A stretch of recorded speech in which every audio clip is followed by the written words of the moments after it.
Bom, boa noite, pessoal. Sejam bem-vindas, né, à nossa última aula de História da África. Então, hoje a gente finalmente não só encerra a nossa disciplina, como, na verdade, encerra o semestre, né? Semana que vem é semana de exames. Eu suponho, né, tenho a impressão, dadas as notas da primeira avaliação, já até comentei isso antes, que eu não acho que ninguém vai pegar exame, mas de qualquer forma, acho que até domingo, eu devo mandar a média final para vocês, a avaliação do segundo trabalho e a média final, tá? Então, eu tenho a sensação de que ninguém vai ficar de final, então a gente pode mais ou menos considerar que essa é efetivamente a última aula e a última atividade que a gente vai ter nessa disciplina de História da África. Como eu imagino que algumas disciplinas de vocês já se encerrou, inclusive, né? A gente tinha a opção de fazer o semestre em 7 semanas ou mais, até 15. Eu decidi fazer em 15, mas eu imagino que algumas pessoas fizeram em 7, em 10, enfim, né? Então, como a gente já está nessa reta final, algumas e alguns de vocês já entregaram a última avaliação, essa aula, na verdade, vai ser um fechamento da discussão da última unidade e, ao mesmo tempo, um balanço do que a gente viu aqui nessa disciplina e o que a gente pode entender como sendo pontos fundamentais para que a gente carregue para a formação, digamos assim, né? Eu entendo que a gente viu imagino eu, uma boa quantidade de conteúdo, alguns elementos um pouco mais contextuais, etc. É óbvio que isso acaba ficando esquecido depois de um tempo. Então, tem alguns elementos mais fundamentais que talvez seja interessante a gente sumarizar do que seria legal de levar dessa disciplina de qualquer forma. Então, pensando essa aula, né, como o fechamento dessa última unidade, o que a gente vai fazer aqui hoje é apresentar de forma bem sumarizada, né, até porque já falei isso faz umas 3 ou 4 semanas, mas eu tenho certeza que está todo mundo cansado e com a entrega de trabalho e alguns trabalhos já entregues, eu acho que o cansaço, ele na verdade, ele desce um pouco mais assim, né? Então vou tentar fazer uma discussão um pouco mais sumarizada hoje para a gente fechar esse assunto que foi abordado nas últimas aulas e que, obviamente, tem relação com aquelas semanas que a gente discutiu o tráfico transatlântico, que é o que acontece depois do imperialismo, né? E, na verdade, o que é a África hoje. É um tema que, apesar da contemporaneidade dele, é uma discussão que envolve muito mais uma visão de história e uma percepção de realidade histórica, digamos assim, do que falar contextualmente do período contemporâneo, né? Então, depois da gente ter pensado algumas questões de imperialismo, de quais foram os fenômenos que permitiram esse imperialismo se assentar por todo o continente, né, salvo exceção ali da Etiópia e da Libéria, a gente vai ver como se deram essas libertações desse período imperialista, né?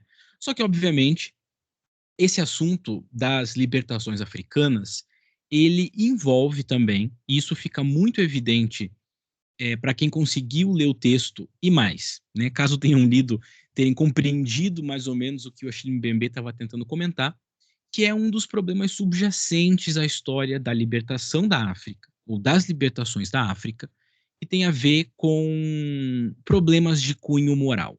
Tá? Que isso significa? Significa, na última aula eu comentei como a gente costuma olhar, ou na verdade como a historiografia costuma olhar por algum tempo, para as lutas de resistência africana como elementos de construção nacional. Né? Então, as grandes resistências militares funcionavam como formação de uma identidade nacional depois dos anos 60 e eram valorizadas como uma espécie de construção de mártires, etc. Né? E a gente viu como essa visão muito moralizada das resistências ignora resistências menores e colaborações.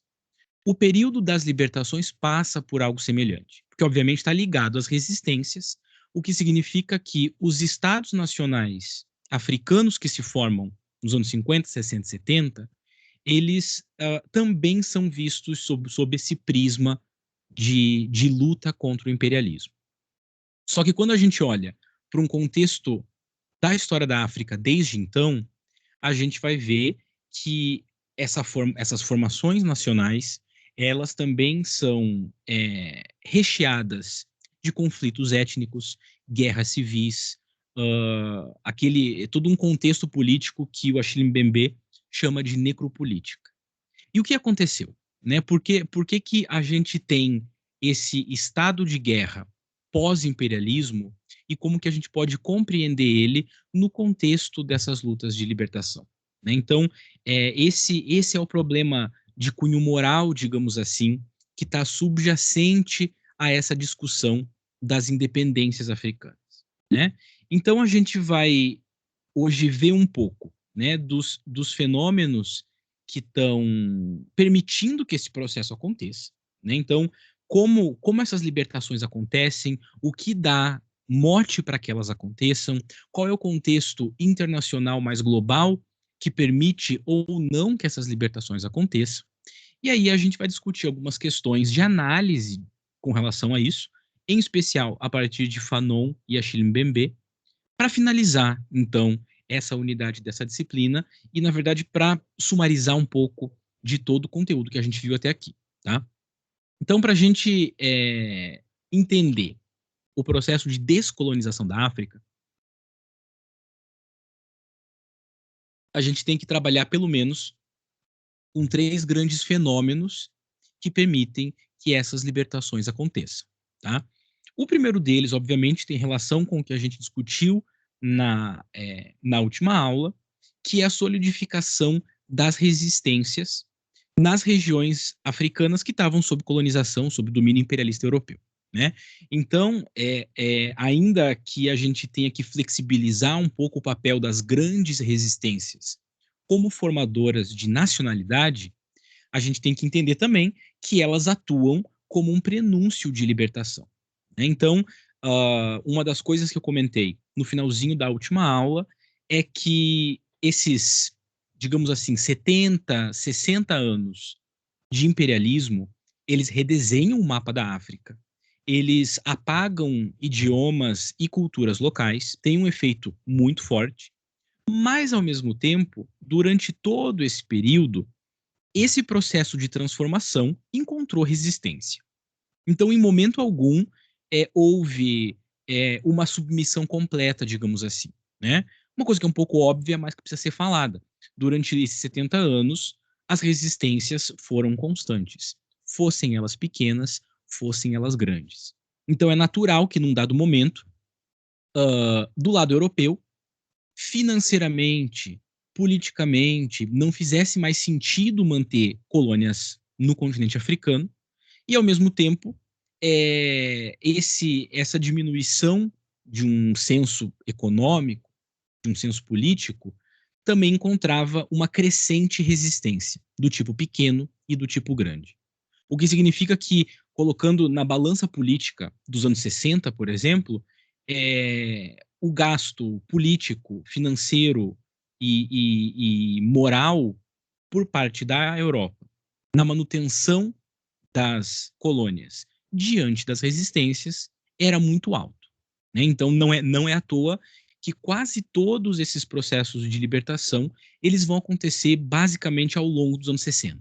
Né? Então, é um momento de obviamente, furor social. A gente vê na França movimentos estudantis e sociais. A gente vê nos Estados Unidos os movimentos de direitos civis.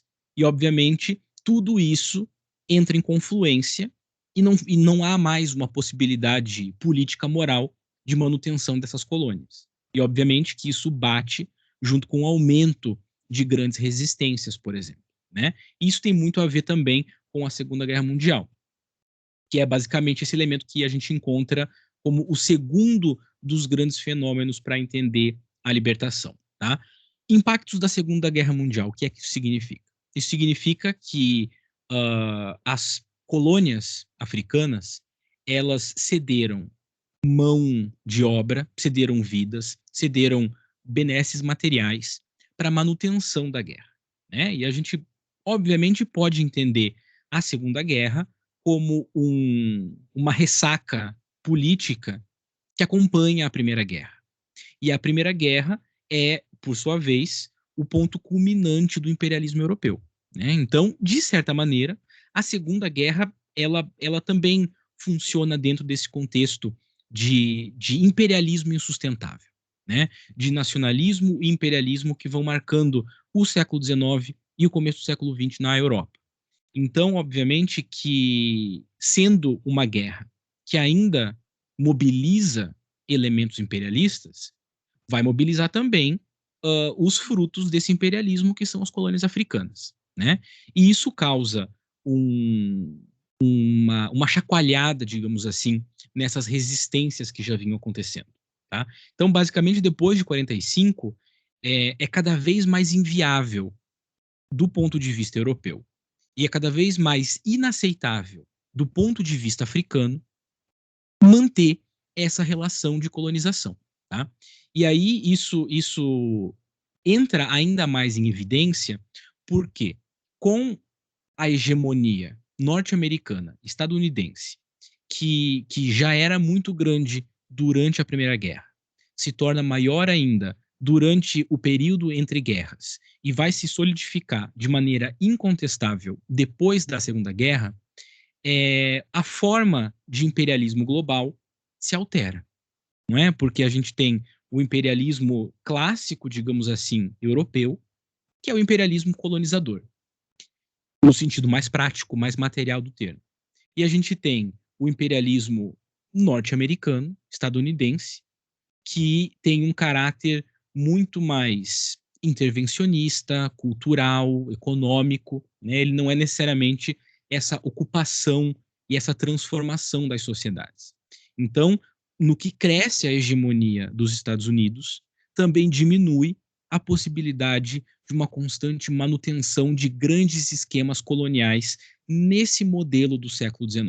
Obviamente, isso tem a ver com a hegemonia norte-americana, isso tem a ver com as transformações do capitalismo, e isso vai ter muito a ver, como a gente vai conversar nos próximos slides, também com a Guerra Fria, né? A Guerra Fria é um dos elementos fundamentais de transformação das relações coloniais entre a África e entre a Europa, tá?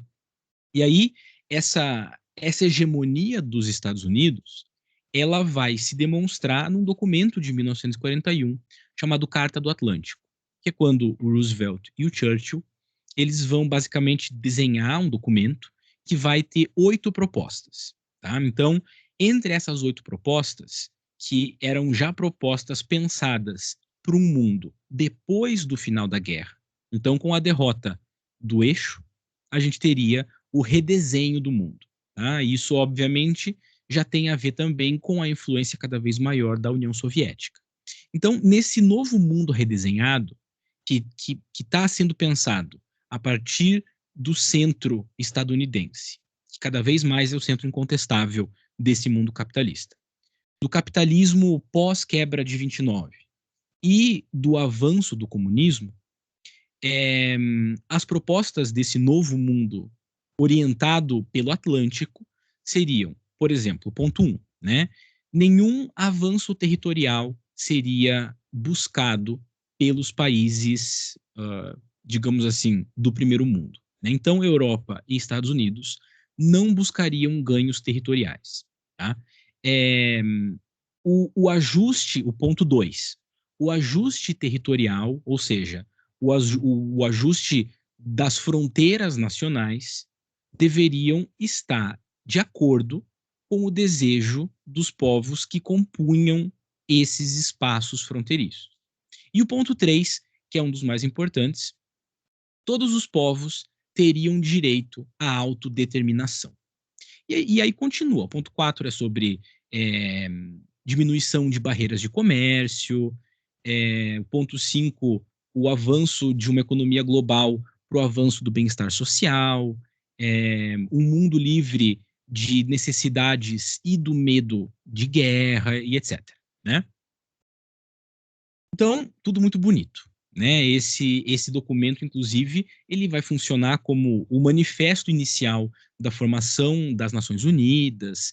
Ele é digamos assim, o rosto documental desse mundo livre, né, do mundo do capitalismo, do mundo ocidental, que vai surgir depois dos anos 50, etc. Só que esse ponto 3 é muito importante, né? De novo, ponto 3 é: todos os povos têm direito à autodeterminação. E aí, como é que o Roosevelt propõe isso diante do Churchill, que era o primeiro-ministro do Império Britânico, que tinha basicamente metade da África sob a coroa, né? Obviamente, a Inglaterra não aceita todos os povos têm direito à autodeterminação num primeiro momento. Depois se propõe que esse termo, autodeterminação, se aplicaria somente às sociedades atlânticas, basicamente Estados Unidos e Europa. Então, ninguém pode ferir a autodeterminação estadunidense ou europeia. Agora, Índia, regiões da Ásia e da África são outros 500, né? E aí, no fim das contas, o acordo tácito que fica feito a partir dessa pressão estadunidense é o seguinte: é, ao longo do tempo, pelo menos, os países europeus precisam sair dos seus domínios coloniais, né? Em especial esses que foram construídos no século XIX. Então, basicamente, Índia e África, a partir de um dado momento, precisam ser liberadas, digamos assim, para sua autodeterminação. A Europa não aceita e nem vai aceitar de maneira tão fácil essa proposta da Carta do Atlântico, que vai funcionar nesse momento muito mais como um desejo bonito, na mesma forma que o imperialismo se justificava como levando a civilização, né? Essa carta vai falar de autodeterminação de uma maneira muito abstrata. É autodeterminação capitalista norte-atlântica, né? É basicamente esse o foco nesse momento. Mas, de qualquer forma, fica dado, né, pela letra dos Estados Unidos, pelo menos de maneira teórica, né, de maneira idealizada, um certo desejo por constante liberdade e autodeterminação. Então, sociedades nativas têm direito à autodeterminação, algo que no Brasil, por exemplo, só foi mais ou menos escrito em 88, né? Sociedades sob domínio colonial têm direito à autodeterminação. Ainda que isso não funcione na prática, só exista no papel, isso tem, obviamente, um efeito muito importante, em especial entre os líderes revolucionários da África, né, que vão entender que a autodeterminação é um imperativo moral. O que isso significa? Significa que liberdade política, autodeterminação política e cultural e a não subjugação ao colonialismo são aspectos fundamentais para a existência africana, né? Então, isso nos leva a esse terceiro ponto dos caminhos de libertação, né? A gente tem um conjunto de pessoas, eventualmente de elite ou não, pessoas africanas, que são educadas na Europa, que têm contato com esse movimento ideológico teórico, né, idealizado dos Estados Unidos, e num dado momento vão tentar trazer isso para a realidade africana, né? Então, esses líderes que são educados na Europa, eles leem autores do iluminismo, eles têm contato com os debates de autodeterminação, eles passam a trazer o panafricanismo cada vez mais para a África, como a gente viu lá na segunda aula, ele nasce muito mais na diáspora do que na África. Mas a partir desse momento, ele é levado como ferramenta política de contestação para a África também, né? E aí todo esse conjunto faz com que esses líderes tentem pôr na prática essas ideias de liberdade, de igualdade, de autodeterminação, que são tão caras à Europa e aos Estados Unidos, mas só a eles. E, obviamente, não aos espaços coloniais. Então, há uma contestação, né, do porquê que funciona de um lado, porquê que não funciona do outro. Cada vez mais, esses líderes, que a gente vai ver já já, eles vão puxar o que no início era uma resistência à dominação, eles vão puxar para um debate de libertação, né? Então, há um reconhecimento de que a situação política da África é uma situação colonial, né? Há um reconhecimento de que as colônias não fazem parte das suas metrópoles, não são as mesmas sociedades, não são tratadas da mesma forma, que era uma coisa que estava na ideologia, né, teórica, digamos assim, é uma ideologia teórica, óbvio, do imperialismo, né? Então, as colônias fazem parte dos impérios. Esses líderes vão falar: isso não é verdade, isso não acontece. Nós estamos sob uma situação colonial e por isso é necessário que haja autodeterminação, tá? Então, só para a gente visualizar esses movimentos pós-41, entender como a Segunda Guerra, que é desenhada constantemente como uma guerra pela liberdade contra a opressão do nazifascismo, afeta a África. Tá? Então, esse é o mapa da África em 1939, algo que a gente já tinha visto na última aula. Então, vejam só, a França tem toda a parte ocidental e norte da África. O Reino Unido tem uma faixa que vai do Egito, basicamente aqui, à África do Sul, né? Essa região específica do sul da África tem um processo de libertação um pouco diferente, já não era colônia, mas mesmo assim tem alguns enclaves aqui, né? E aí a gente tem Portugal se segurando intensamente aqui na região da Guiné e, obviamente, em Angola e no Moçambique. Os italianos que não haviam conseguido colonizar a Etiópia e a Somália no século XIX, no finalzinho do século XIX, fazem uma ocupação militar com Mussolini no começo do século XX. Então não é necessariamente uma colonização aos moldes imperialistas, mas é uma dominação militar. Junto aqui na Líbia, a Espanha mantém a Guiné Equatorial aqui e alguns outros espaços, né, como obviamente o Congo belga, sob domínio belga. Né? Então vejam, 1939, a gente está começando a ver uma contestação, pelo menos por parte de alguns grupos, do nazismo e do fascismo. Né? Há um aceite inicial, mas vários grupos, em especial grupos de cunho comunista, socialista ou anarquista na Europa, já estão desconfiados desse avanço nazifascista.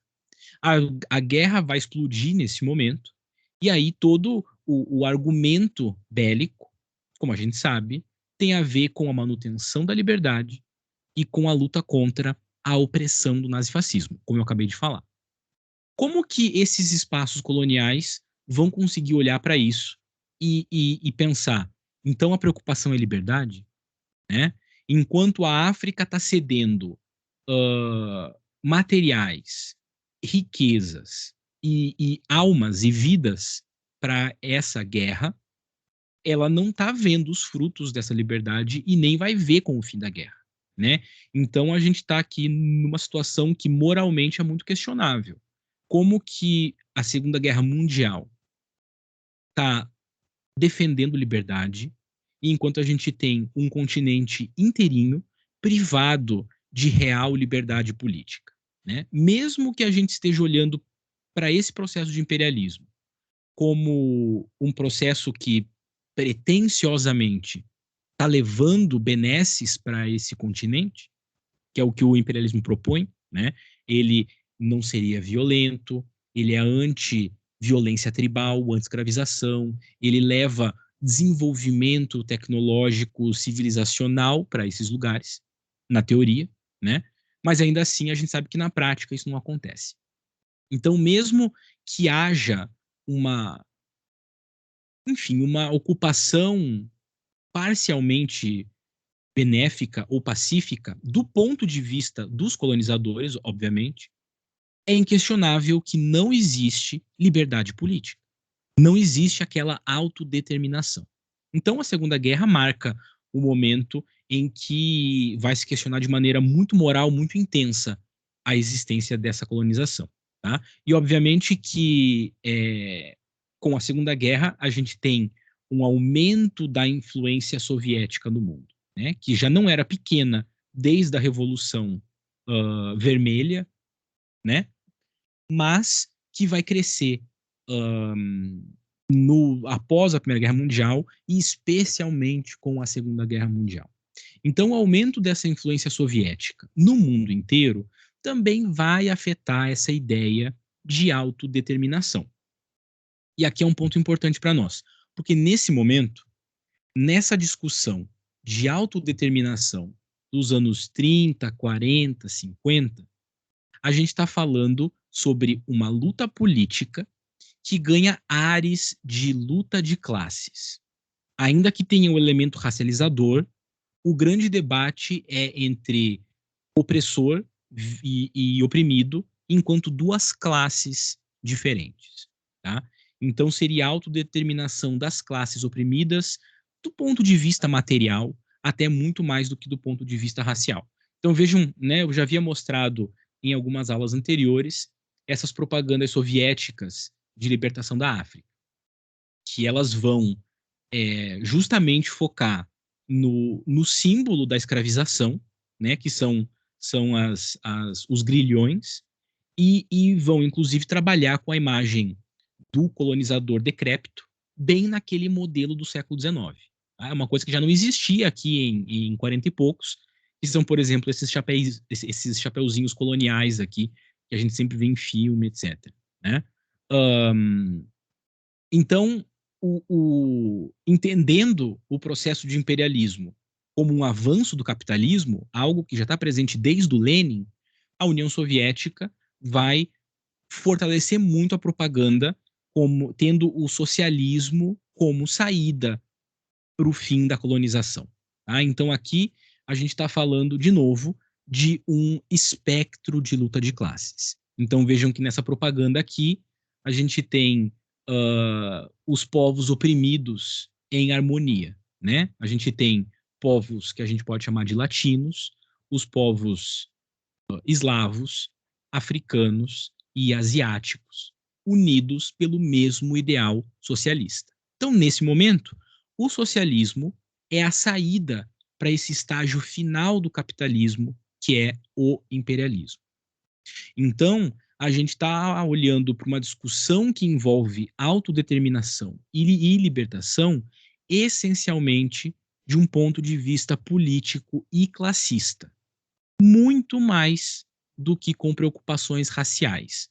E esse vai ser um elemento importante para uma discussão que vai surgir, em especial, depois das libertações africanas. Tá? E essa propaganda colocando o socialismo como a grande saída para os problemas de opressão racial capitalista estão, inclusive, presentes na China. Tá? Então, olha que interessante, aqui a gente tem propagandas maoístas, não falando da África, mas defendendo o movimento de direitos civis, e aqui a gente está falando dos anos 60, quase 70, tá? É, defendendo o movimento de direitos civis norte-americano, estadunidense, mas também, obviamente, o fim da Guerra do Vietnã, que é um problema para a China comunista. Né? Então, aqui há uma união de dois argumentos. Né? O debate dos direitos civis raciais nos Estados Unidos, mas também essa agressão asiática que os Estados Unidos está levando. Tá? Eu trouxe essas propagandas aqui também para que a gente veja que nesse prisma, e de novo, isso é importante para nós, nesse prisma que está ali se estendendo até os anos 60, a luta anticolonial é uma luta socialista. Ela não envolve elementos que vão ser discutidos por autores como Frantz Fanon e, mais especificamente hoje, por Achille Mbembe. Ela é uma luta de autodeterminação política. A luta política está no centro de tudo. E, com o tempo, a gente vai ver que a luta ela também é de existência afetada pela colonialidade. que é uma coisa que não está sendo discutida aqui nesse momento, nessas propagandas, por exemplo, né? Em que a gente tem, basicamente, a libertação contra o imperialismo colonial e a união ampla trazida pelo socialismo. Tá? Então, né, pensando essas correntes de influência que estão debatendo autodeterminação no século XX, a gente vai ver que o panafricanismo, de cunho socialista, de maneira geral, mas nem sempre, vai ter um papel político muito forte nessa primeira metade do século XX. Tá? Então, né, eu já havia comentado que um dos três, voltando aqui, né, um desses três pontos para a gente entender os caminhos de libertação é o imperativo moral que vem trazido com esses líderes que são educados na Europa e entram em contato com ideias libertárias, não no sentido contemporâneo do termo libertário, mas ideias de progressismo autodeterminativo, digamos assim, né? E obviamente que para o contexto africano, esses debates, essas correntes teóricas de negritude, por exemplo, vão se juntar, como a gente já discutiu no começo dessa disciplina, nas ideias de panafricanismo. Isso vai significar, na prática, que quase todos os líderes de independência e que foram revolucionários ou que assumiram o poder no pós-independência, eles foram formados fora da África. Esse é um ponto bem importante de crítica do Achille Mbembe, por exemplo, né? Porque eles trazem um misto de ideias panafricanistas, de movimentos de negritude, com esquemas de pensamento europeu, que trazem a autodeterminação como uma luta política. E a gente já vai entender por que eu estou insistindo tanto em falar de autodeterminação como luta política nesse momento. Tá? Então,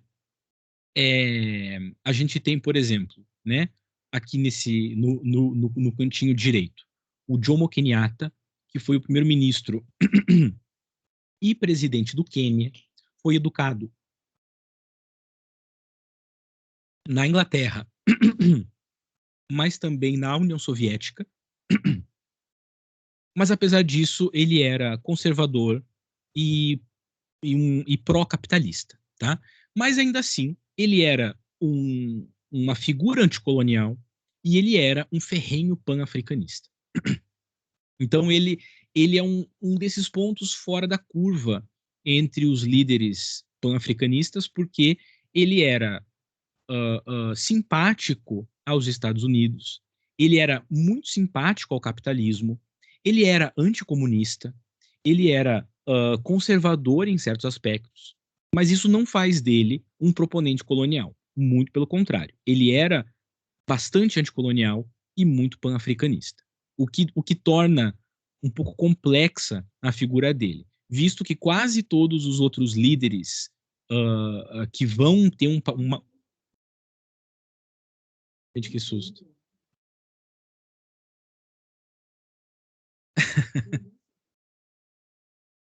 Alexa, pare. Gente, desculpa, minha Alexa resolveu participar da aula também, tá? Não reparem. Eu já até me perdi. A Alexa fez eu me parar. Vai me responder de novo se eu falar alguma coisa. Enfim, voltando para a aula, tá? Depois da minha interrupção da Alexa. O Jomo Kenyatta vai ser um ponto fora da curva, porque quase todos esses outros líderes que vão ter um papel importante nas libertações, que vão ser ilustres nessas libertações, vão ser também socialistas. Né? O maior exemplo, provavelmente, a figura principal da libertação africana é Kwame Nkrumah, esse aqui, que também estudou fora, estudou na França. Ele era socialista, ele era pan-africanista, ele foi um dos grandes participantes do movimento de negritude, né? E ele acaba levando a Costa do Ouro, uma região chamada Costa do Ouro, à independência em 1957, e aí se funda o país que hoje a gente chama de Gana. Tá? Então, o Gana, até 57, era a Costa do Ouro, e foi o primeiro dos países da África Negra a efetivamente conseguir a independência por meio dessa luta moral da autodeterminação. E tudo isso está muito concentrado no Kwame Nkrumah, que é uma das figuras mais importantes da história contemporânea da África. A gente tem algo semelhante com Julius Nyerere, que comandou a Tanzânia, também era um pan-africanista, também era um socialista, nesse caso, muito mais próximo da China do que da União Soviética, né? Mas quase todos esses líderes, eles eram socialistas numa corrente muito africanizada, né? Eles não necessariamente tinham uma grande afinidade com a União Soviética, com a China, etc. Eles desenvolvem a sua própria forma de socialismo, né? E a gente tem o Leopoldo Senghor, que foi presidente do Senegal, também africanista e também socialista, além de um que eu não coloquei aqui, que é o Patrice Lumumba, que é um dos líderes da independência do Congo belga, só que ele especificamente vai ser morto muito rápido, né? Ele fica pouquíssimo tempo no poder, ele sofre um golpe que é financiado pelos Estados Unidos e pela Bélgica, que colocam uma outra figura no poder. Patrice Lumumba, ele é exilado, mas por influência também, provavelmente da Bélgica, ele é morto e o corpo dele provavelmente foi dissolvido em ácido. Então, ficou sempre uma questão: será que é, os belgas, ou os franceses, ou os estadunidenses têm alguma relação com o assassinato do Patrice Lumumba? Obviamente que eles têm, né? E acho que só muito recentemente devolveram os dentes do Patrice Lumumba para o Congo, né? E ele acaba sendo, então, uma figura muito trágica e muito heróica das libertações africanas. Só que aqui, nesse momento, a gente já começa a ver alguns resultados e problemas dessas lutas pan-africanistas de libertação, né? Em primeiro lugar, vai haver, com exceção aqui do Quênia, uma influência muito forte do socialismo, o que significa, num contexto de ápice da Guerra Fria, a gente está falando dos anos 60, basicamente, né? Final dos anos 50 e a década de 60 como um todo.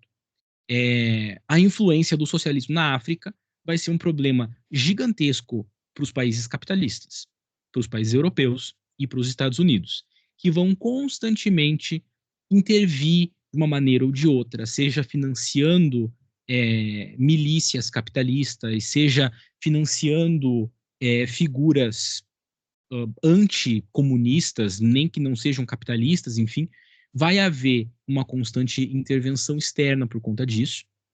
E boa parte desses governos, colocados, né, entre a frigideira e o fogo, eles vão desenvolver estruturas políticas autoritárias, né? Então, por exemplo, Jomo Kenyatta é considerado pela historiografia ocidental um ditador. Alguns outros desses líderes também passam a ser vistos como autoritários. Eles não permitem a existência pluripartidária nesses países recém-formados. Há uma preocupação muito grande com a unidade territorial, política, cultural, né? E isso acaba acarretando em uma série de guerras civis, de golpes militares, que o Achille Mbembe vai tentar entender sob o prisma da necropolítica, por exemplo. Tá? E ainda pensando o papel do pan-africanismo na construção dessa ideia de autodeterminação africana e na construção de uma ideia bastante cristalizada de libertação política, muito mais do que simples, do que uma libertação epistemológica também, digamos assim, né? Um desses resultados é a organização da unidade africana.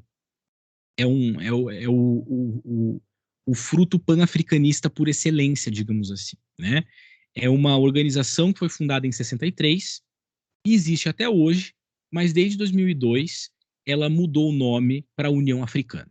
Então, é uma espécie de órgão supranacional de cunho muito mais teórico e institucional do que prático e intervencionista, que busca, desde a sua fundação em 63, algum tipo de coesão cultural e política africana anticolonial, antineocolonial também, né?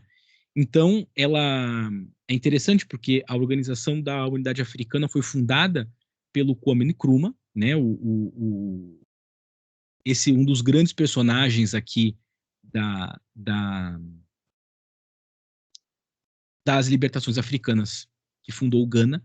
Ele é um dos fundadores da organização da Unidade Africana e, curiosamente, a primeira edição, né, o primeiro encontro desses líderes, que não envolveu todos, foram 30 e poucos líderes, aconteceu em Addis Abeba, justamente na capital da Etiópia, e provavelmente em partes porque a Etiópia já estava aqui nesse momento, né? A gente ainda tinha o Haile Selassie, que foi o último imperador etíope, ele participou da fundação dessa organização, antes de sofrer um golpe militar nos anos 70. É, ele ainda se legitimava por meio da Etiópia nunca ter sido conquistada, né? Então, essa não conquista da Etiópia, salvo por essa breve ocupação militar italiana, ela, ela nunca foi conquistada, então funciona como símbolo de autodeterminação, né? É o grande símbolo de autodeterminação africana nesse momento é a Etiópia e depois o Gana, que obviamente já havia se formado aqui nesse momento. Então, antes da gente pular para a segunda parte, vamos só ver aqui rapidamente essa linha do tempo das libertações, né? Então, as primeiras, elas acontecem justamente entre as sociedades que não participaram da chamada Partilha da África. Então, a Libéria ganha uma espécie de independência, e a Libéria era uma colônia de ocupação dos Estados Unidos, né, mas voltada tão somente para afro-americanos. A África do Sul, que tem uma história diferente, foi colonizada pelos holandeses no começo do século XVII, ela também atinge uma independência mais cedo, e a Etiópia e o chifre da África, enfim, se livram dos italianos logo depois da Segunda Guerra. Tá? E aí, no início da década de 50, é que essas sociedades que fizeram parte da Partilha da África começam a ganhar suas independências. Então, a gente tem primeiro os países do norte da África, e aí, finalmente, em 1957, é que a gente tem a primeira libertação da África subsaariana, que é o Gana, né, que deixa de ser Costa do Ouro e se torna Gana em 1957. Isso puxa a libertação de quase todas as sociedades do Saara, né, da África Ocidental Francesa, então do Sahel e do Saara, que vai acontecer ao longo dos anos 60. E, ao mesmo tempo, entre 60 e 68, a gente vai tendo a libertação da maior parte das colônias britânicas, que vão se transformar em Quênia, em Uganda, etc. Então, essas regiões, como a gente viu aqui no mapa, né, essa faixa aqui, ela vai se libertando entre 60 e 68. E aí, os portugueses são basicamente os últimos a abandonarem as suas colônias, e eles não abandonam sem guerras coloniais, né? Então, ao longo da década de 70, a gente tem conflitos armados em Angola e no Moçambique, o que vai trazer efeitos muito, muito terríveis, politicamente falando, a partir dos anos 70, né? Vai ter conflitos civis, etc. E aí, por último, basicamente o último país a se tornar independente é o Djibouti, em 77, que finalmente se livra da França. Tá? E aí, depois disso, algumas porções específicas do sul e do sudoeste africano, na Namíbia, por exemplo, vão se tornando independentes entre 70 e 80. Só que aqui é um pouco diferente, porque, por exemplo, a Namíbia fazia parte da Confederação da África do Sul. Então, não era uma colonização europeia, era uma colonização propriamente africana. Algo semelhante acontece com Zanzibar, com o Zimbábue. Então, aqui são umas questões um pouco diferentes entre os anos 70 e 80. E aí, então, enquanto a gente tem essas libertações acontecendo, a gente está vendo uma nova África se formando, sendo colocada entre o sistema mundo imperialista, que ganhava uma nova forma com os Estados Unidos, e também dentro de um contexto de Guerra Fria. Tá? Isso vai afetar completamente a organização política desses países recém-independentes. Então, é nesse contexto que a gente vai ter influências capitalistas e socialistas fomentando, eventualmente, golpes militares. A gente vai ter guerras civis em várias partes da África, até os anos 90, basicamente, em alguns pontos a gente ainda tem. Eu não sei se vocês têm acompanhado, por exemplo, mas mais recentemente a Etiópia está passando por um conflito muito grave entre duas regiões, né, Tigré e os Oromos. Então está tendo não está sendo muito falado, mas está se desenhando um conflito bastante ruim dentro da Etiópia, né? A Somália ainda encontra problemas fora da Somalilândia, que é uma região autônoma da Somália, que fica dentro da Somália, né? Então, a gente vê como esses problemas que surgem imediatamente ao pós-libertação, eles vêm se estendendo, né? E por que esses problemas acontecem?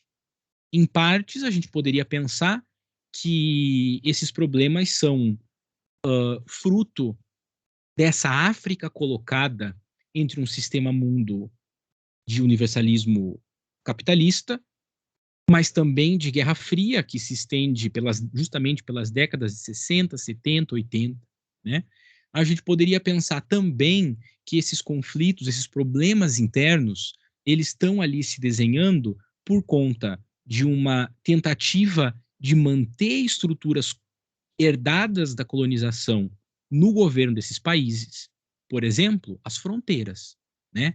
As fronteiras e as estruturas políticas britânicas que ficam em Uganda geram a Guerra Civil de Uganda. Em Angola e Moçambique, a gente passa a ter problemas desse tipo também, né? Então, em vários desses países recém-liberados, a gente poderia ver como a estrutura que foi colocada no final do século XIX, em sua maioria, acaba não conseguindo se adaptar a novas realidades africanas na segunda metade do século XX. E isso traria problemas gravíssimos. Tá? Mas a gente tem alguns outros fatores que, na verdade, não têm a ver tão somente com esse debate de autodeterminação política, mas tem a ver com elementos muito mais filosóficos, digamos assim, né? com elementos muito mais existenciais também, que é uma coisa que quem talvez primeiro vá chamar atenção para isso é, é o Aimé Césaire e o Frantz Fanon, pensando de alguma maneira as sociedades diaspóricas, mas que hoje a gente consegue ver como sendo um pensamento da filosofia africana também, em especial com alguns autores como o Valentin Mudimbe, que a gente já viu, e como o Achille Mbembe, que é o autor do texto principal dessa aula. Tá?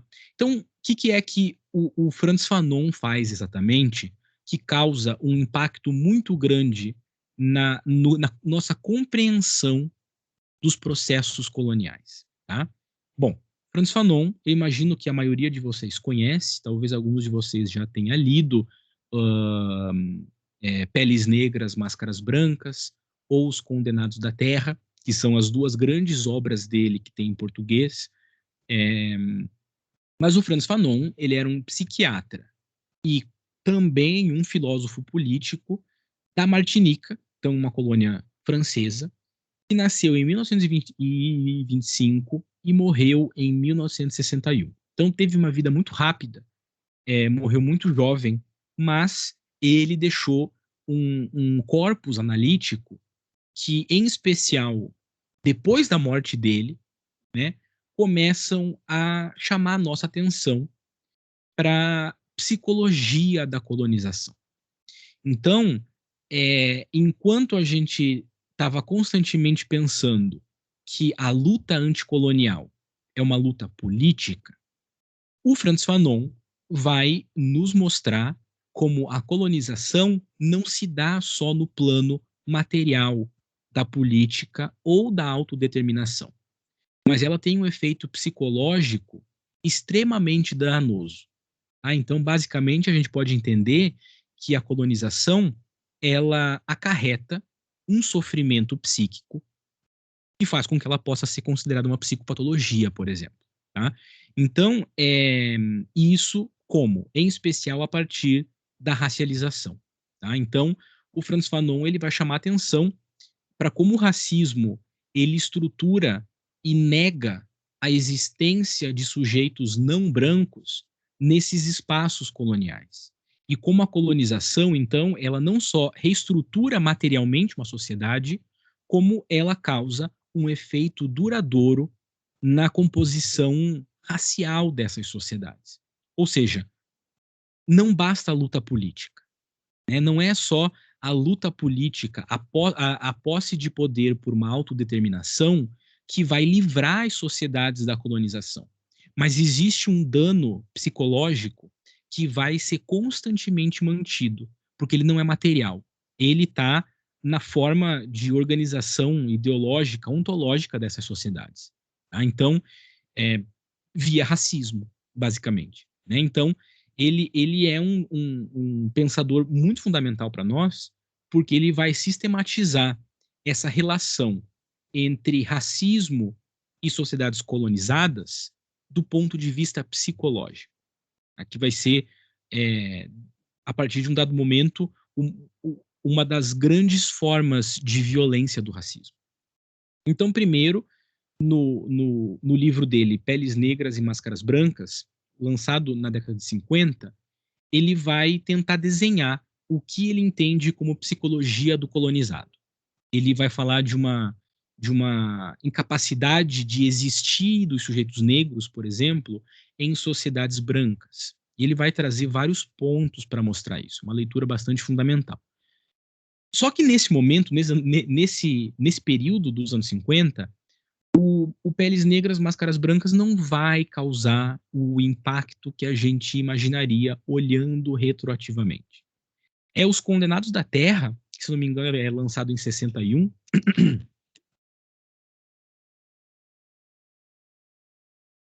que vai colocar o Frantz Fanon no mapa das discussões anticoloniais. E por quê? Porque os Condenados da Terra, inclusive, já pega seu nome da primeira frase da música, do hino à Internacional, né?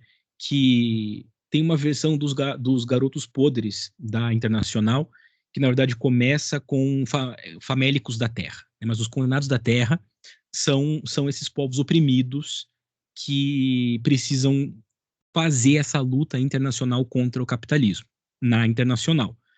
Mas aqui no Fanon, ele vai trazer um argumento sobre descolonização, levando em consideração essa psicologia do colonizado e basicamente defendendo que a única forma ou pelo menos essa é uma leitura muito básica que pode se fazer dos Condenados da Terra. A luta anticolonial, ela só pode se dar pela violência, uma violência catártica, né? Uma violência que é a única maneira possível de extirpar o processo colonial. Justamente por conta disso, por estar falando de uma luta efetiva, material, contra a colonização, é que esse texto vai ganhar muito mais popularidade entre os países que estão se libertando ou recém-libertos na África.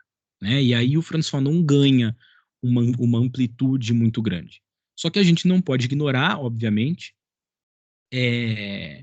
o aspecto psicológico que o Fanon tanto chama atenção. Né? E aí isso vai ficar mais evidente de maneira retroativa. Na verdade, eu acho que ler Frantz Fanon acaba sendo cada vez mais interessante, porque o problema que o Frantz Fanon coloca, ele vai se solidificando de uma maneira muito intensa depois das descolonizações, digamos assim, né? E é muito aplicável para o Brasil, por exemplo, né? Então, quando a gente olha para essa realidade da pós-colônia, ou seja, para esse mundo que se forma na África entre os anos 50, 60 e 70, a gente vai ver que há um certo fracasso, então, da autodeterminação. Porque essa autodeterminação, que devia ser libertadora, ela acarreta em problemas militares, em problemas políticos e em problemas econômicos. Então, aquela há um pensamento constante, né? O que aconteceu? Por que essa libertação não trouxe a sociedade desejada? Por que ela acarretou em tanta violência? A gente já viu, uma das explicações, obviamente, são as estruturas coloniais que se mantêm.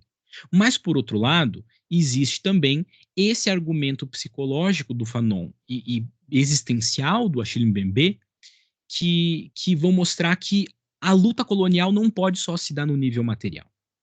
E aí, a partir do Frantz Fanon, e em especial a partir do Edward Said, que vai estar fazendo um processo semelhante ao que o Fanon faz, mas olhando para a Palestina, né, com o orientalismo, a gente vai ter basicamente a inauguração, né, do campo de estudos, dos campos de estudos pós-coloniais, de teoria racial crítica, etc., né? E aí vai ficar muito evidente para esses pensadores que a luta anticolonial não é só uma luta política ou uma luta material. Ela precisa ser também uma luta ideológica, existencial e psicológica.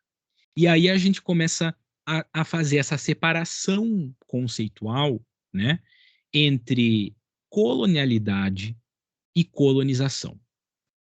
E aí os estudos pós-coloniais nos ajudam a entender que essas duas coisas são diferentes e que o fim da colonização não implica no fim da colonialidade. Essa colonialidade não precisa só existir numa condição política e material, mas ela é uma condição de visão de mundo. Ou seja, essas sociedades que se livram da colonização, elas não se livram do pensamento colonial, continuam perpetuando esse pensamento colonial. O Brasil é um exemplo, do ponto de vista racial, é um exemplo muito forte dessa lógica, porque o pensamento colonial, de colonialidade, é um definidor social sem o qual a gente não entende o Brasil hoje, né? Então, quando se fala, por exemplo, de racismo estrutural, a gente está falando de um aspecto, de uma visão de mundo colonial que não foi extirpada com a independência, com a república, nem com nada. E algo semelhante vai acontecer na África, né? A gente vai perceber uma manutenção da colonialidade. E aí que entra o argumento principal do texto que eu deixei para essa aula, que é um texto muito famoso do Achille Mbembe. É um artigo um pouco difícil de ler, então eu não sei se alguém tentou ler, eu não sei se vocês já conheciam esse artigo, mas ele é um pouco difícil de acompanhar, em especial porque, como acontece com os pós-estruturalistas e com os pós-coloniais, o ponto inicial de discussão, ele nunca é o começo, digamos assim, né? Ele já parte de uma de um ponto que deveria ser conhecido por quem está lendo, né? Então, resumindo o que o Achille Mbembe fala, a gente vai ter o seguinte argumento. Nesse texto, o Mbembe vai falar que a realidade africana é vista desde dos seus processos de libertação até hoje, a partir de dois prismas que não dão conta de realmente traduzir e dialogar com a realidade africana. Então, a gente vai ter, de um lado, argumentos de resistência e, do outro lado, argumentos de nativismo. O que é que isso significa? Eu já comentei isso em algumas outras aulas, mas o Achille Mbembe vai afirmar que o pensamento político e filosófico africano não consegue se livrar das estruturas coloniais e, por isso, ele vai entender o mundo como uma constante resistência a forças externas, e o Mbembe, ele é muito mais arrojado em falar isso, e ele vai mostrar como essa resistência, ela, na verdade, faz com que toda a história da África seja uma constante história de agressão externa. Então, desde o início da história, digamos assim, até hoje, a África sofre agressões externas. E aí, esse argumento não dá conta de explicar agências africanas, papéis africanos nas suas próprias violências, por exemplo, o papel africano na escravização atlântica, e, consequentemente, esse passado ele é constantemente uma fonte de trauma, né? Então, essa perpetuação eterna da resistência engendra violência, engendra a possibilidade de argumentos de violência, né? Facilmente faz com que inimigos sejam selecionados e possam ser aniquilados dentro da própria África, porque a agressão é sempre externa. E o outro ponto de vista que vai surgir e vai reforçar uma racialização é o nativismo, que é um argumento que vai tentar identificar uma única unidade cultural e histórica para a África. E essa unidade só vai poder ser a raça. Então, é a negritude que definiria todos os elementos identitários, culturais e históricos africanos. Só que isso também não dá conta, por exemplo, da África do Norte, ou da própria África do Sul, ou de países africanos que têm comunidades que não são negras. E existem árabes africanos, e existem africanos de origem indiana, de origem chinesa, de origens variadas, que não têm, obviamente, uma inserção nesse contínuo de história negra. E aí o nativismo não dá conta desse cosmopolitanismo que a gente vê em centros africanos, como a Nigéria, por exemplo. Tá? E aí essas duas formas de entender a si próprio, que a África e os vários países africanos vão colocar a si, uma constante resistência, um constante essencialismo, nunca não conseguem lidar com os problemas reais. E, na verdade, perpetuam problemas de violência, por exemplo, né? E isso tem muito a ver com entender isso daqui, que a luta anticolonial não se dá só no plano político. E argumentos de resistência e de nativismo vão surgir justamente porque esses países que estão se formando vão entender que a luta anticolonial é tão somente uma luta política. Isso vai desembocar em problemas gravíssimos de inserção de sujeitos africanos no seu próprio contexto histórico, né? Porque, no fundo, o fim do colonialismo mais direto, né, o fim do domínio externo, não foi o fim da estrutura colonial, né? E aí é isso que o Achille Mbembe chama de pós-colônia, né? Ele é um Estado independente que, na verdade, se ergue sobre as estruturas herdadas do dominador. Então, vejam só, para o Achille Mbembe, as lutas de libertação levam ao período da pós-colônia. Essa pós-colônia, ela não é autossuficiente e nem possui real autodeterminação, porque ela está erguida sobre estruturas do dominador, ou seja, ela ainda não consegue ser si mesma, digamos assim, tá? O Valentin Mudimbe tem um argumento muito parecido, em que ele vai tentar analisar a África pós-colonial a partir do mito de Édipo, né? Então, ele vai ver países africanos como Édipo, que vão ter ódio do pai e vão matar o pai somente para se tornarem, de novo, uma versão do pai, né? Então, a gente tem uma libertação que não lida realmente com o passado e que tão somente transforma a mentalidade de existencial de vários espaços africanos numa mesma mentalidade colonial. E isso gera um conflito digamos assim, psíquico, que desemboca na violência. Tá? Então, é uma explicação, é, é, talvez excessivamente psicológica e filosófica de sujeitos coloniais e de violência, mas que funciona numa certa medida, eu acho, né?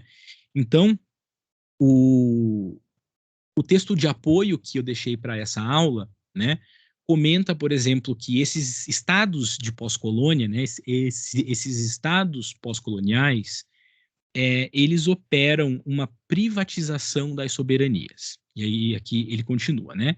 A associação entre pós-colônia e regime e entre pós-colônia e direito de punição, que poderão ser abarcados na sua noção de potentados pós-coloniais, né? Com os aparelhos de Estado e a sua racionalidade subjugadora, transporta para o imaginário social e político. O que isso significa?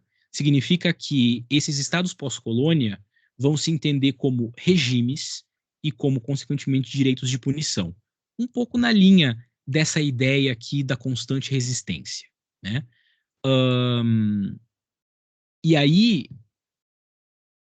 entender a si mesmo, entender esses estados entendendo a si mesmos como estados de regime e de punição, eles vão trazer esse aparelho subjugador, digamos assim, para o imaginário social e político e, consequentemente, não vai se desenvolver isso que o Achille Mbembe constantemente chama de uma filosofia efetivamente africana pós-colonial, né? Que consiga resolver as suas contradições, que consiga resolver os seus traumas, né?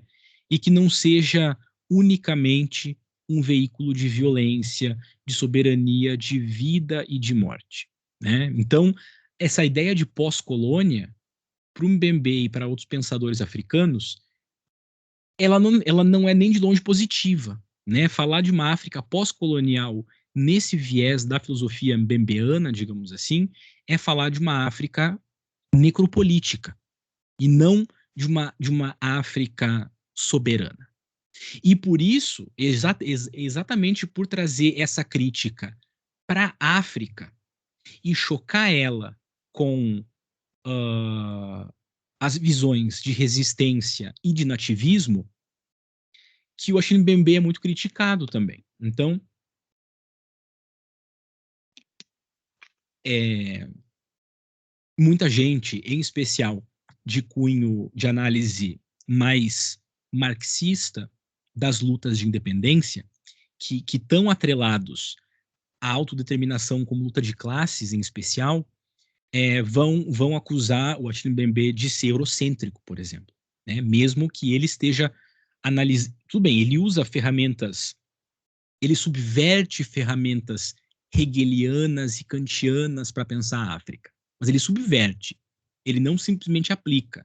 E ele vai usar essas ferramentas coloniais para entender o pensamento colonial que ainda subsiste na África. E por isso a crítica dele, nesse momento, é diretamente aos Estados africanos e não ao constante inimigo externo. Né? E ele ganha muita antipatia porque ele constantemente usa a palavra vitimismo, por exemplo. Né? Mas não é o vitimismo vindo de cima para baixo, não é o opressor falando que o oprimido é vitimista.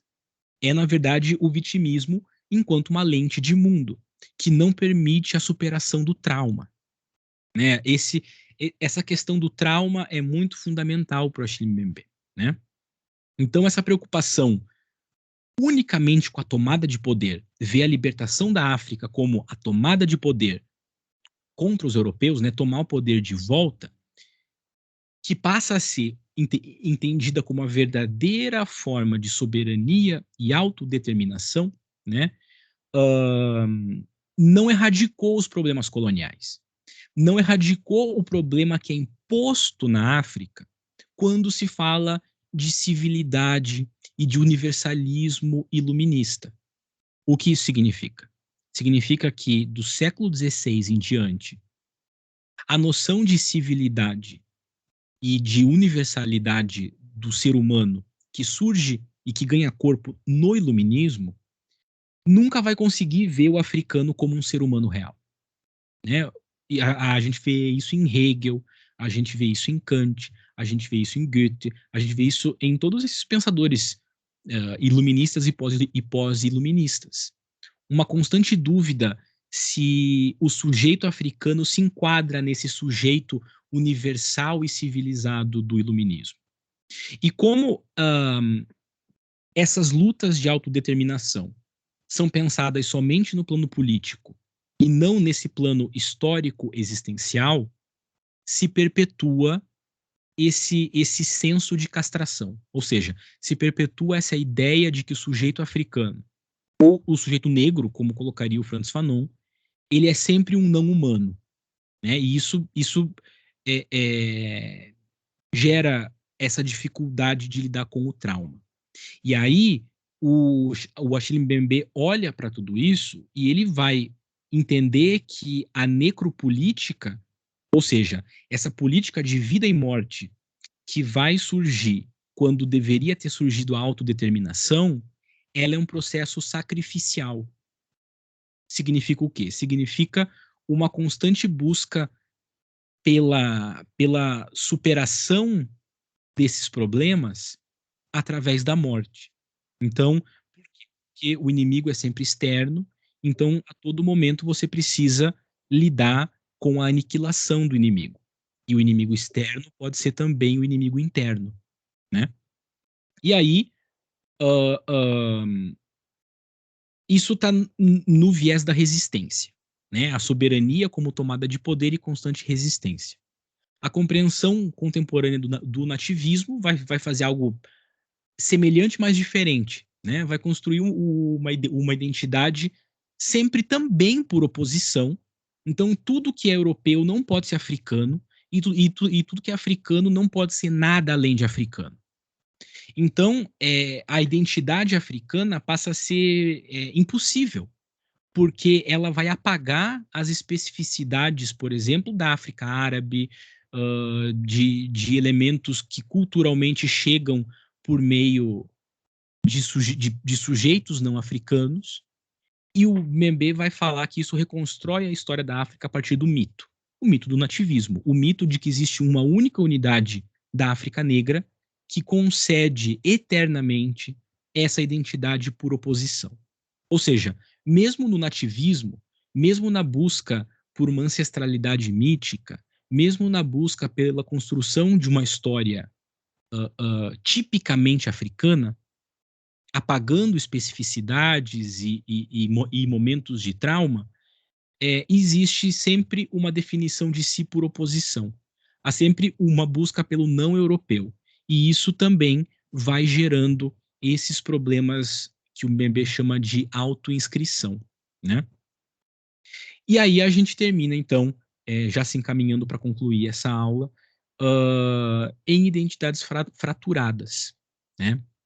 O que isso significa? Significa que quando a gente supera o debate anticolonial como sendo tão somente uma luta política por tomada de poder, e com Frantz Fanon indo até o Achille Mbembe, entende que a luta anticolonial também é uma luta que se dá no plano da existência, e o que melhor representa isso fora da África é o racismo.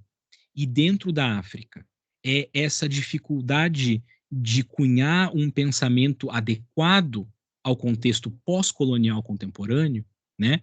A gente percebe então que, como um todo, as nações africanas, né, elas abandonam os escombros da colonização, mas mantêm as estruturas de colonialidade. Então, a chave de compreensão para esse contexto está muito menos no exercício de poder externo, digamos assim, no exercício de poder das estruturas políticas, e muito mais na condição psíquica interna.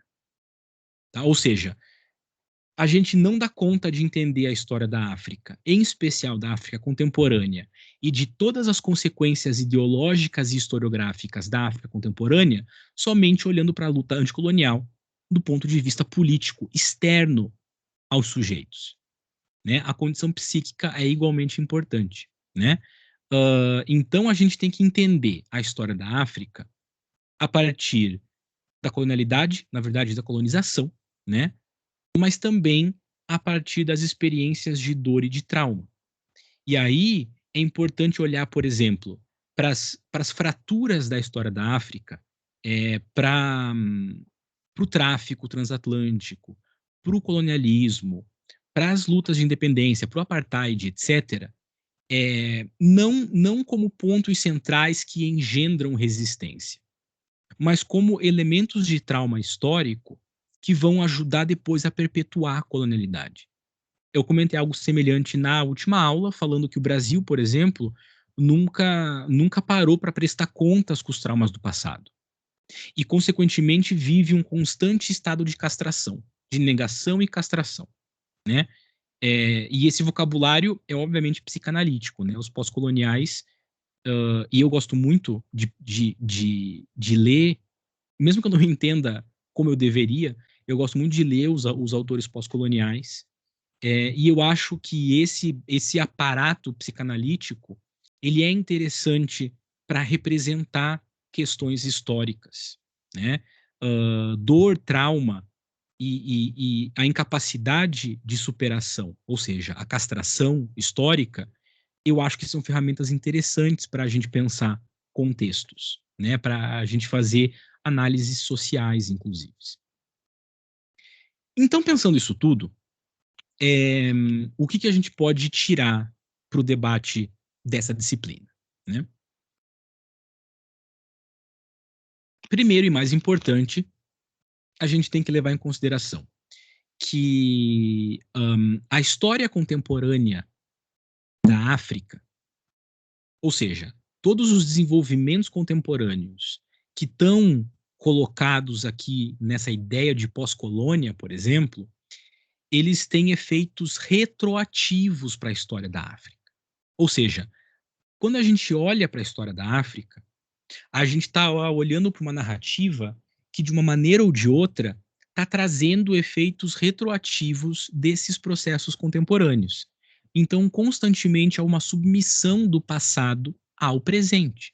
Ou seja, ou a África é vista só do ponto de vista que interessa para a luta de resistência, ou a África é vista por um constante mito é, de unidade ancestral que não dá conta de certos elementos, né?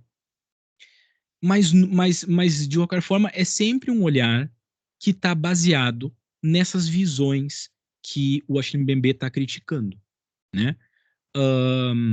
Então, né, se os marcadores de trauma e de identidade dessa África contemporânea são, segundo Mbembe, escravidão, colonização e apartheid, a gente vai ver que a todo momento o passado africano está submetido a essa forma do trauma e da identidade baseada nesse contato de escravidão, colonização e apartheid. No fundo, isso significa então que a gente está a todo momento olhando para narrativas históricas baseadas numa compreensão muito complicada do presente.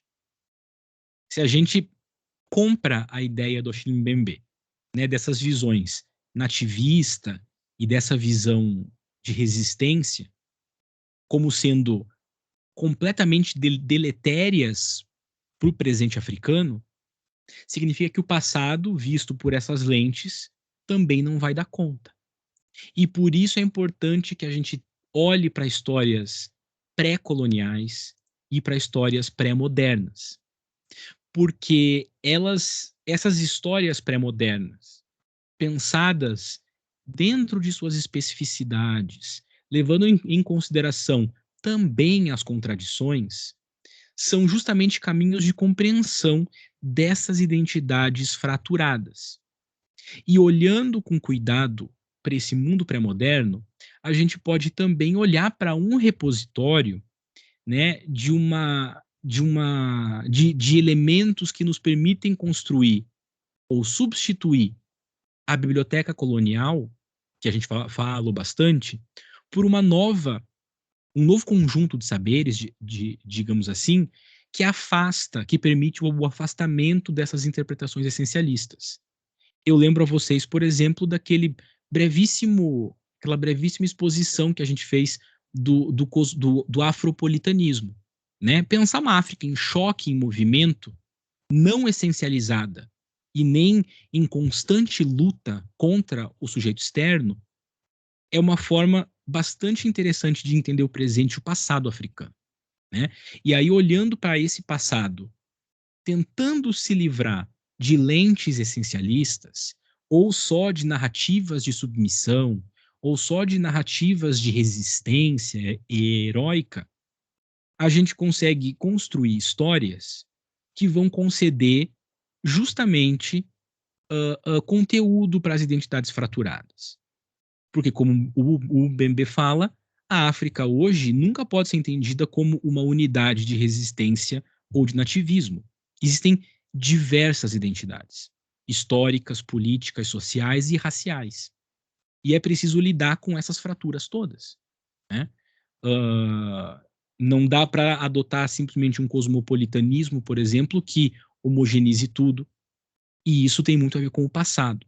E aí, por isso que a gente tem que olhar sempre com muito cuidado para a história da África. Porque a gente está olhando para um campo historiográfico, digamos assim, que não só está muito comprometido com a história do imperialismo, como toda a história está, na verdade, como toda historiografia está, como, na verdade, está olhando para um desses grandes espaços que não só define o mundo moderno como contra-exemplo, mas que sofre diretamente os traumas desse imperialismo. Isso inclui não só a África, mas também as sociedades diaspóricas africanas. Em alguma medida, também as sociedades originais dos espaços que foram colonizados. Mas pensando especificamente em história da África, a gente está falando de um campo que está muito comprometido com essas questões. Então, entender exatamente da onde se fala, quando se fala de história da África, é muito importante. É preciso ter cuidado com os discursos moralizantes também, né? Que são muito comuns, por exemplo, fora da África. Então, discursos que eventualmente são nativistas ou essencialistas, que não dão espaço para as contradições, e ao não dar espaço para a contradição na narrativa histórica, o que a gente faz é perpetuar uma imagem que, no fundo, mantém essa castração, que mantém a dificuldade de encarar os traumas, né? Então, no fundo, pensar a história da África, mas também pensar a história pré-moderna e pré-colonial da África, também é quase como uma forma de exorcismo histórico, né? É uma forma de tratamento psicohistoriográfico, digamos assim. Tá? Então, acho que esse é um ponto que eu acho que é muito interessante que fique dessa disciplina. Quando a gente fala de história da África, existem todas essas implicações. Então, talvez seja um pouco como falar de história da América ou de história do Brasil, mas certamente é diferente de falar de história da Europa, por exemplo, ou de história dos Estados Unidos, porque a gente está olhando para sujeitos históricos e para sujeitos contemporâneos que, segundo Achille Mbembe, por exemplo, ainda sofrem no corpo, né, na sua própria existência, reflexos de colonialidade. Então, a gente nunca pode perder isso de vista quando fala de história da África. E aí, muita gente pode pensar assim, né? É mais interessante a gente trabalhar, então, com a história da África sob esses domínios coloniais, para conseguir olhar muito bem para esse presente contemporâneo. Mas, como a gente está vendo, olhar para um passado mais remoto da África pode ser um caminho de justamente trabalhar essas questões mais contemporâneas. E por isso que aquela primeira metade dessa disciplina, que foi África pré-moderna, que a gente falou de Mali, falou de Costa Swahili, de Zimbábue, tem um papel fundamental nos debates contemporâneos também, né? Porque está diretamente ligado a construir uma outra biblioteca, né? A acessar um outro repositório de identidades que fuja um pouco desses nativismos, essencialismos e visões de pura resistência que, segundo o Mbembe, estão diretamente ligadas a formas de violência, né? A formas de pensar a identidade e o passado por meio do constante sacrifício, por meio da constante castração. Gente, era isso. Alguém quer fazer algum comentário? Tem alguma dúvida? Alguma discordância? Alguma questão com relação aos trabalhos?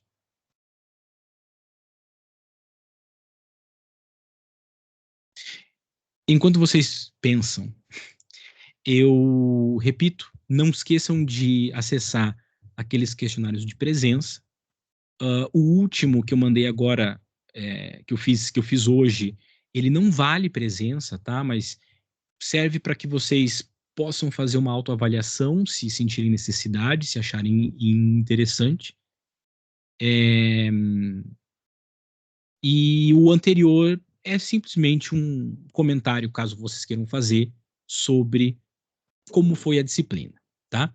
Não esqueçam que o prazo para o trabalho é amanhã, para quem ainda não entregou, tá? Se tiverem algum problema, falem comigo o quanto antes, porque a gente tem que fechar as notas logo e semana que vem é a semana de exames. Então é difícil lançar fechar notas na semana que vem, porque senão pode ter dificuldade com o exame caso alguém fique, tá?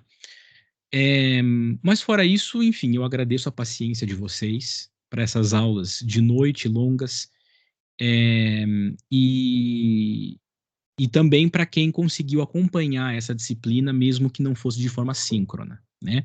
As aulas ficam gravadas justamente para que vocês possam retornar a elas ou ver em outro momento, enfim, tá? Mas eu agradeço a paciência de vocês e se alguém tiver alguma questão, pode ficar à vontade para conversar ou para escrever, enfim.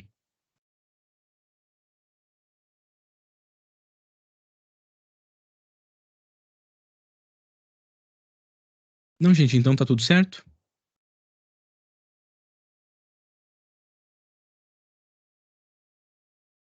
Tudo certo, professor. Gente, então tá bom. Então eu desejo a vocês um bom recesso, um bom descanso, ou um bom trabalho para quem trabalha, bons estudos para quem faz outra faculdade, não sei. É, e se vocês precisarem de algo com relação ao assunto dessa disciplina, ou a trabalho, ou algo assim, podem ficar à vontade para me escrever nesse meio tempo. Certo, gente? Então, bom descanso, obrigado pela atenção de vocês e até a próxima.